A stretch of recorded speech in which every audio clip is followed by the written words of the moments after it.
It'd have to be this Arizona game this year. It was in the third quarter, and it was fourth and like 1 or 2, and I knew they were going to give it to Carter, you know.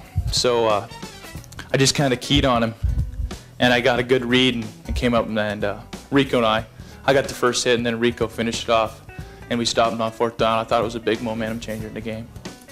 UW, my junior year, I can't remember what the quarter was. It was towards the end of the game.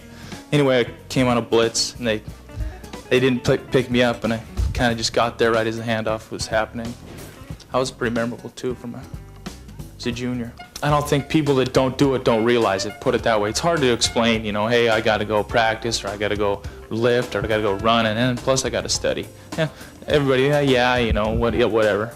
And some people understand, and it makes you have structure in your life, it makes you have discipline, and you gotta keep on your toes all the time when you're playing football in the Pac-10 and a student athlete. Got a few baseball friends and a couple of, you know, basketball players. They say, hey man, what's that dawn patrol like, you know? And I say, hey, you know, it's punishment, you know. You go run, and they run your ass off. Bottom line, you know. And I remember one time I had it before dawn patrol, or excuse me, before winter conditioning, and go out, and we were on the turf, and I think there was probably, or no, we were out on the grass, and there was probably 2 inches of ice thick, you know, on the ice out there on that grass, and Shockey had us out there running in circles, and every time he'd blow the whistle, the horn, and he was sitting in his truck drinking coffee, reading the paper, and oh yeah, eat, and we'd be out there jogging, and he'd eat, you know, and every time we had to hit it, you know. And every once in a while he'd look up, and if guys weren't doing it, you know, or they weren't getting all the way to their chest, he'd roll down his window, get all the way down on their chest, you know.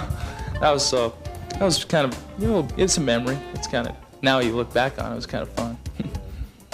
Making money, living in Montana, being a pharmacist, maybe, you know, owning my own pharmacy someday. That'd be nice, and just enjoying life, you know, hunting, fishing, stuff I like to do.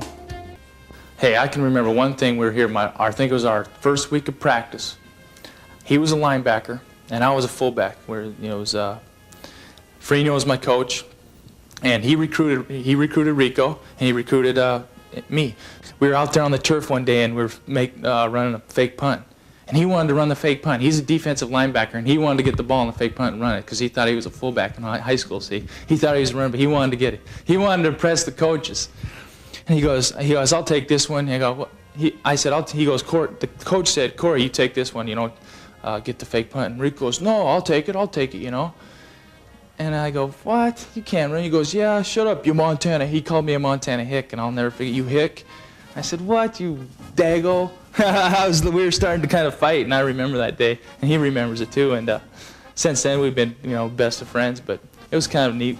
I remember that all the time. We played together so long, you know. And you got to know Rico. He's kind of a crazy guy. And we're kind of on the same level. Not really, but he's out there a little bit, you know. He knows that. We give him static.